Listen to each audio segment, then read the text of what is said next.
right, everyone. Hello and welcome back to the Cup Chasers podcast. Thanks for being here. Thanks for listening. Well, the Arsenal are hosting Fulham in another London derby. An interesting one, I think. Mitrovic has left. Tim Ream's gone down. Not gone down, excuse me. He's got the red card, so he's to be suspended for this one. They're going to have by all accounts, a debutante to deputize for Mr. Tim Ream. Nice little welcome to the Premier League. You get to deal with Gabriel Martinelli. Have fun with that. Yeah.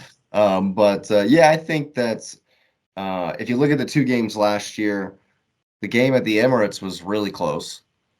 It's a year to the day, actually. This fixture is since we played them last.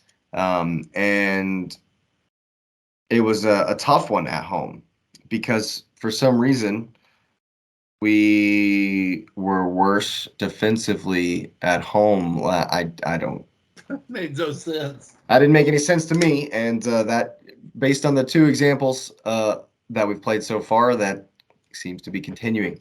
But I'm looking for us to shore up that defense. I've gone back and obviously I've watched, really scrutinized both of those performances, and we definitely look really tight defensively.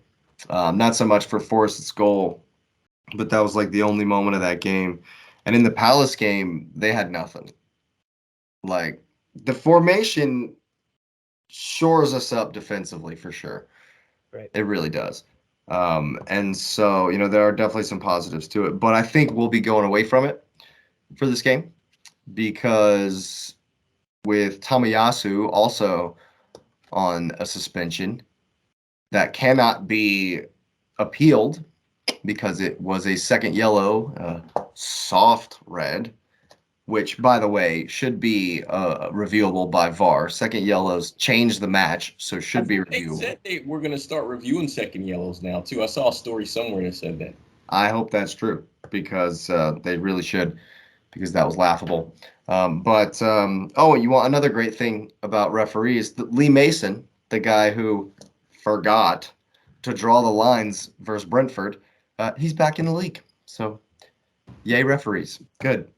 We're glad about that. But I think that means Zinchenko will come back in, and it'll be Ben White, Saliba, Gabriel, and Zinchenko across the back. The question then becomes, are we sitting Partey? Are we sitting Havertz? Or are we sitting Eddie Nketiah? I know who I would sit. Yeah. Yeah, you and the rest of the Arsenal fan base. I don't know. Do you really I'll think say this. Base? Let him play up front and see if he can actually score against. What about your 9? Yeah. 90% of the Arsenal fan base against a would drop hapless, Havertz in a minute, in a heartbeat. in a hapless Fulham defense. See if he can score then.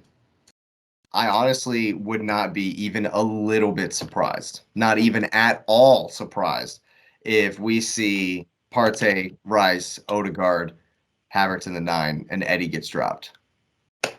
That would be disgusting. Because you know it's an issue. You're going to see him every game he's healthy to play. It's contractual. Such disrespect. It would be such disrespect to Eddie if he gets dropped so Kai can be in the team. I'll be upset with that. I would not be happy with that at all. Again, play Trossard. No, Trossard's not even a thought for this game. It just is what it is. As far as Eddie versus Trossard, it's Eddie.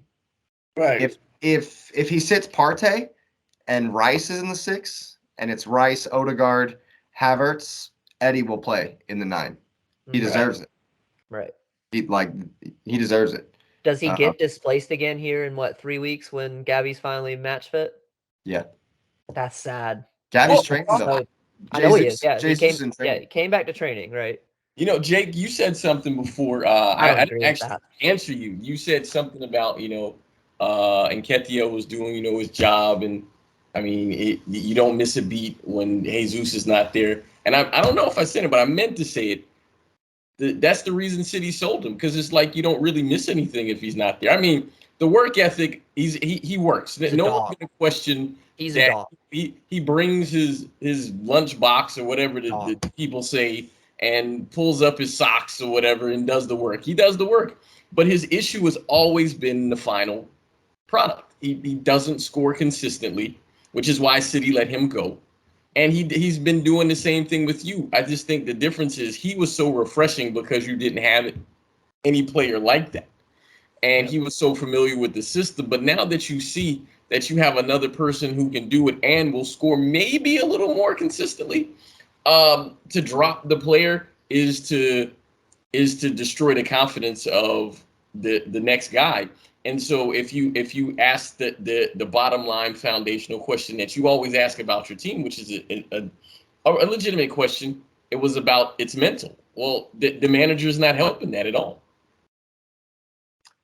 That's fair. And I think what would be best, because this is just the pressure of the league, is if Eddie, like, I think Eddie did just enough against Palace to make up for the misses, right? So against Forest, he come in, did his job, got his goal. Good, you deserve the next start. Against Palace, you banged one off the post that you maybe should have shored, maybe a little bit unlucky. All right, I'll give you that one. It was a great turn to get in. Then you get in again and scoop the dupe over the top of the net, which it's just a poor decision. It's just, for me, it's just a poor decision, whatever. But then you win the penalty. So all in all, okay, yeah, I'll give you the next start. But like, if you don't score, if you don't contribute to a goal in this game, that's the level we're at. It's Trossard time. And if he doesn't score, or produce in that game, then here comes Jesus. And if he doesn't score, then it's Havertz. Like, we have to have goals now. Like, it's not coming from Havertz. Yeah, it's not coming from Havertz. That's the level. You want to get to number 4, bud. That we're at, that we have to be at. If you got don't produce, break. You got people chomping at the bit. Like, Trossard deserves it. He 100% deserves to start. Yeah. And the only way to keep him out is to score goals, is to contribute to the goals. That's the literal only way to do it. But I'm excited because we're gonna, by all reports, we're gonna be reverting back. And if we try to put Zinchenko and Partey in the back line, and we're doing like a double inversion, and we're just abandoning all defense completely, just leave Ben White and Saliba back there. I just think that at some point he's gonna have to, and you sent us the thing in the chat about the AFCON tournament, and Partey will be gone for a month, and it'll probably just be straight Rice in the 6, and the back 4, which personally, I'd be fine if we did that every game. But I get it, and I am excited to see it again. And I think that, unfortunately, Havertz will be shoehorned in some way, somehow, which means Partey will probably sit. Which the thing is, we don't get the best out of Partey when he's in the right back position, doing this quasi inverted right back role. We don't get the best out of Partey. Rice, we're going to get the best out of Rice wherever, because he's a monster. And that's the main difference between Rice and Havertz, as far as the fact that we're all on Havertz's case, right? But nobody is like putting the pressure on Rice. Well, just like we knew what we're getting with Havertz, because we've watched the last 3 years of Chelsea and we've made fun of him as often as we possibly could because it was so easy. We knew that Rice was going to be consistently really good. Right. We knew that. And he's come in and he's done that. And so oh, he's not getting the fanfare. There's no pressure on him or whatever. Yeah, there's pressure on him, but we knew he was going to come in and smash it. We knew that. So the fact that everybody's up in arms about Havertz is because, well, we knew what we were getting, and we've been proven right so far.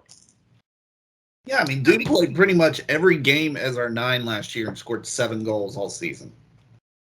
I mean, say what you want, but he's a very big reason why Chelsea finished where they did, because he was given plenty of opportunities and he didn't score them. So, I would hate to see Eddie dropped. I really would.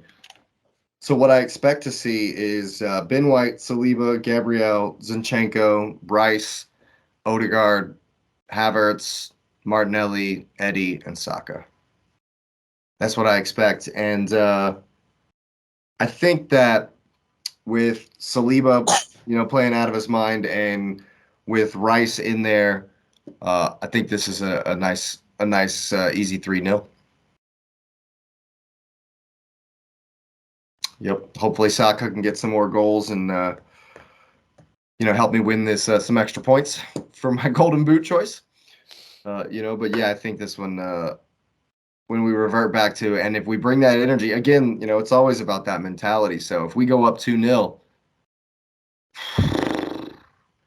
why am I sitting here saying if we go up 2-0, I'm gonna be like worried and like thinking about it and like what is that? Yeah. I'm not about that. I really don't like that, And so but the mentality of the team, the mentality of the manager, and until they show differently. Yeah. Here's what I'll say about that as far as the way Arteta approached the end of the Palace game. I didn't agree with it. I'm not a fan of just 9 defenders and giving up and just completely abandoning the ball. But he made a decision. He didn't waffle around. He got the guys in. He got all the subs in. He made the game plan. He's like, this is what we're gonna do. Let's do this, and we did it. They had the ball. They didn't do much else. They got a penalty shout, but that's about it. Ramsdale made 1 save the whole game. So he was decisive, made his plan, sent his guys in, and we got the job done. So on that, as far as that's concerned, all done. We got scores? What are we thinking? Well, my question is Paulina's not back, right? Yes. I think he might play. He might play. Might be on the bench. He come in as a sub in the last game. Yeah. Okay, so he'll be close. He's just back now. Just not back from injury. Yeah. It'll be interesting to see how Fulham line up, because before they would just bomb down the left with or the right with Willian, and he would be whipping crosses to Mitro and or dropping it back to Solomon, who's no longer there as well. And I mean, it'll be Raul Jimenez in there. Yeah. Oh, Raul Jimenez. Okay. He'll be starting up top. Yeah. Okay. Still, I don't really rate him like that, though. No, I don't either. I think it's going to be difficult for Fulham to score. I do think that y'all have the ability to break down a low block, which is nice. So I've actually gone 4-0 Arsenal. I love it. Ooh. Back to winning ways with a big one. Well, I guess we're still winning. Yeah, you're still winning. What are you talking about? Still winning. It just feels, it feels a little underwhelming, but I'll take the 6 points, and I love that 4-0 prediction. What you thinking, X?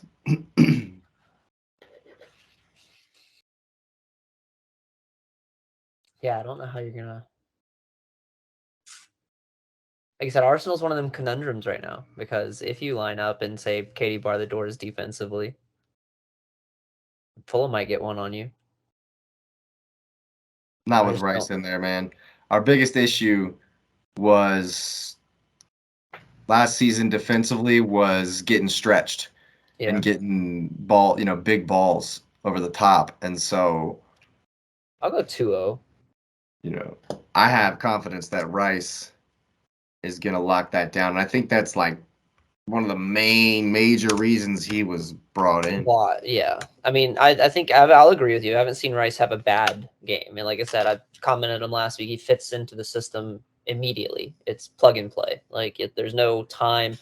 Oh, I need time to adjust or I need time to warm up. It's just plug and play. And yeah, I can see what you're saying there. Yeah, I'll go 2-0. What you thinking, Lewis? I actually thought about when you go up 2-0, what do you do? And I think they win 3-1, but I do think they go up 2-0, but then they respond. But I think it's a 3-1 final score. Same old, huh? It's who they are. Well, Yeah. what's the coach? They are who we thought they were. I don't know which coach said that, but somebody said it. Yeah, fair enough. I feel The that player, I think, actually. we do have a track record. No, it was a coach. It was a coach. It was Denny Was it? Green. It was Denny Green. Dennis Green. Yeah. Dennis Green, yeah. Yeah, well, there you go. 4 Arsenal victories predicted. And I hope we're all right. Yeah, well, alrighty then. Predictions are in match week 3 Excited. looms. I'm excited. And if you're as excited as we are, go ahead and smash up the likes. We are on our way to 100 subscribers. Come on, guys. We got 98 followers on Instagram. Let's go. Let's get that up on go. YouTube as well. Hit that subscribe button. Go ahead and hit the little bell as well so you know when all of the episodes are dropping. Thanks for being here. Thanks for listening, and have a great night. Tell your friends and family. Please do.